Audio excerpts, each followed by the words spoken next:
Jai Hind everyone, good morning to all of you. This is Pooja Upadhyay from Shri Ram Public School. I welcome you all in Shri Ram Public School online classes. Today we are going to see the administration in the kingdom. Yesterday lecture we have seen how the new kings and their kingdom was generated. What are the different names they are used for their kingdom and all, right? Today we are going to see that how these kings going to administer their empire. Okay. Many of this new king adopt the house-sounding titles such as Maharaja, Adhiraja, Great King, Overall of the King. Means these are the different kind of the names which they using as a title of themselves. Raja, okay, Raja, Maharaja, Adhiraja, and all such, right? Next, Tribuna, Chakravarti, a lord of three world, तीनों लोकों के देवता. They considering themselves as like that. That's why it is said that उस time के जो लोग थे वो अपने राजा को ही अपना भगवान मानते थे. In spite of thinking anything, whatever they are saying, they accepting as a suggestion, advice, or what we say that order of their god, and that they have to be accept. However, in spite of such claims, they often shared the power with their samantas as well as with associate of peasant traders and brahmans. These all are their supporter who support them while administrating their kingdom. In each of these states, resources were obtained from the producer. Producer, as you know, the person, those who are producing something for the benefit purpose of the society, that is, peasant, cattle keeper, artisans, who were often the persuaded as or compelled to the surrender part of what they are produced. Sometimes these were claimed as a rent due to the lord who asserted that he owned the land. अब ये लोग जो अपने काम करते थे, जो activities करते थे, उसके बदले में उस ज़मीन की, उस जगह की किंग्स जो होते थे वो रेंट लेते थे, क्योंकि उन्हें ऐसा लगता था कि राजाओं की धरती पे वो ये सारे काम कर रहे हैं जिसके थ्रू वो इनकम अर्न कर रहे, तो उसके बदले में उन्हें रेंट देना चाहिए. ये यहाँ पे हम लोग एक स्टॉप करते हैं. आज हमारे जब इकोनॉमिक्स आप पढ़ेंगे आगे जा कर के, तो ये चीज़ वहाँ पर दिखाया गया है. हमारी जो इकोनॉमिक्स होती है स्टूडेंट, वो दो साइकिल में चलती है. एक होता है प्रोड्यूसर, एक होता है हाउस होल्ड. ठीक है. प्रोड्यूसर को प्रोडक्शन करने के लिए फैक्टर्स ऑफ प्रोडक्शन की ज़रूरत होती है, जैसे लैंड, लेबर, कैपिटल, एंटरप्रेन्योर. ये सारी चीज़ें उसको सप्लाई करता है हाउस होल्ड. ठीक है. जैसे हम लोग जब इन चीज़ों को प्रोड्यूसर यूज़ करता है और कोई गुड सर्विस प्रोड्यूस करता है तो वो हमें बेचता है, जिसे हम खरीदते हैं. लेकिन हमने जो फैक्टर उनको दिया है, जैसे लैंड दिया, लेबर दिया, कैपिटल दिया, राइट, तो इसके बदले में वो हमें रेंट देता है. जैसे लैंड यूज़ कर रहेगा तो रेंट देगा, लेबर यूज़ करेंगे तो वेजेस देंगे, इस तरह से. और यही हमारी इकोनॉमिक साइकिल चलती रहती है. ठीक है. तो वैसे उस टाइम पर भी होता था. Clear. Now, moving to the next one. Before moving ahead, let's see this small example. 400 taxes. The inscription of the Cholas who ruled in Tamil Nadu refer to more than 400 term of the for different kind of the taxes. The most frequently mentioned tax is Veti, taken not in the cash but in the form of the forced labor and the Kadamai. मतलब इतने सारे taxes थे जिसमें से एक उनका tax होता था वैती. वैती में वो लोग कैश नहीं लेते थे बल्कि लोगों को लेबर में यूज़ करते थे. There were also the taxes on the thatching the house and the use of the ladder to climb the palm trees and cess on the succession to family property etc. No. These resources were used to finance the king establishment.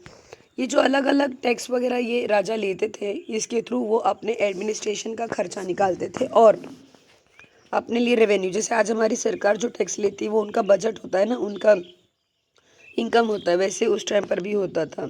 तो अभी जो हम लोग tax देते हैं government को, वो जो उनका इनकम होता है उसके थ्रू वो क्या करते हैं, infrastructure, social infrastructure, economic infrastructure, है ना. तो उस टाइम पे भी इसी तरह से राजा यूज़ करते थे. They were also used to fight war which were in turn expected to lead the acquisition of wealth in the form of the plunder to access the land as well as the trade route. इतना ही बल्कि वो war भी करते थे ताकि नए root of trade और नई नई लैंड वो अपने किंगडम में, अपने एम्पायर में कैप्चर कर सके. Functionaries for collecting the revenue were generally recruited from influential families and positions were often hereditary. This was true about the army as well. In many cases, close relative of king held this position. और ये सारी चीज़ें लोग bear करते थे अपने राजा के लिए. नेक्स्ट है prashastis and the land grant. अब ये कौन होते हैं देखिए. Prashastis contain the detail that may not be literally true, यानी लिखावट में उस एकदम सही तो नहीं है बट फिर भी they tell us how the ruler wanted to depict themselves as a valiant victorious warriors. For example किस तरह से वो अपने आप को विक्ट्रीज वॉरियर्स कहते थे, ये उन्होंने इंफॉर्मेशन कलेक्ट की. This were composed by the learn Brahmins. ये सारी चीज़ें ब्राह्मणों ने लिखी है जिनके पास इन सारी चीज़ों के नॉलेज थे. Who occasionally help in the administration, जो उन्हें एडमिनिस्ट्रेशन में हेल्प करते रहते थे. किंग ऑफ्टन रिवॉर्डेड द ब्राह्मण बाय ग्रांट ऑफ लैंड. और जब ये ब्राह्मण इनके बारे में ये सारी चीज़ें लिखते थे, जो भी उनके वॉरियर्स विक्ट्रीज होती थी जिसमें वो जीतते थे, प्लस उनको हर बार वॉर में नए नए सजेशन भी देते थे. अगर वो सजेशन सक्सेस होते तो उसके बदले में जो राजा होते थे वो उन्हें कुछ ज़मीन देते थे. This were recorded as a copper plate. ये नीचे देख रहे हैं, ये कॉपर प्लेट है. इसके ऊपर which we are often to those who receive the land. जिनको ज़मीन दी जाती थी उनको इस पे लिख करके दिया जाता था. Next, unusually for the 12th century was long Sanskriti poem containing the history of the king who ruled over the Kashmir. अब जब 12th सेंचुरी आए तो 12th सेंचुरी में संस्कृत का इन्वेंशन हो चुका था उससे पहले ही. अब यहाँ पर संस्कृत के लैंग्वेज में राजाओं के जो भी अच्छी अच्छी चीज़ें थी जिससे उन्होंने वॉर में जीत हासिल की, नए किंगडम नए एम्पायर सेटअप किए कश्मीर के, तो ये सारी चीज़ें उनकी हिस्ट्री जो थी वो पोएम में कंटेन करके बताई गई. जैसे हम लोग एक गाना सुनते हैं ना, राजा हरिश्चंद्र की सुनो कहानी, that is also in the terms of the poem only, like that only. It was compose by the author name the Kalana. Kalana नाम के ऑथर ने इस चीज़ को पोएम में लिखा था. He use a variety of sources including the inscription, document, eye witness accounts and the earlier histories. ये सारे बेस पे वो अपनी हिस्ट्री के पोएम बनाते थे. To write his account, account का मतलब ये उस टाइम पे जो भी इवेंट होते थे राजाओं के वो सब. Unlike the writer of prashasti he was often critical about the ruler and their policies. बाकी के जो लोग होते थे वो सिर्फ राजा की महानता लिखते थे, लेकिन ये जो होते थे प्रशिष्ट वो उनके रूल, उनकी पॉलिसी, हर एक चीज़ के बारे में डिटेल इन्फॉर्मेशन पोएम के थ्रू सुनाते थे. ठीक है, तो आज हम लोग यहीं पे स्टॉप करते हैं. वॉरफेयर फॉर वेल्थ ये हम लोग नेक्स्ट लेक्चर में देखेंगे. I am requesting to all of you, as I already said, you all have to make the notes each and every day. And one more thing, see the video carefully, because as you know, after the last lecture over of this chapter, you have to solve the exercise. For that, I am not going to send this time a PDF form. Last time मैंने PDF form शायद भेजा था आपके class में या 6th में, but this time I am not going to send. Video देख करके ही आपको क्वेश्चन के आंसर लिखने हैं.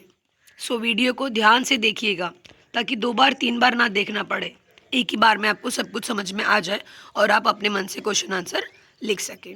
If you having any doubt so you can ask me in the evening lecture. Till that stay home, stay safe. Jai Hind, take care. Have a nice day to all of you.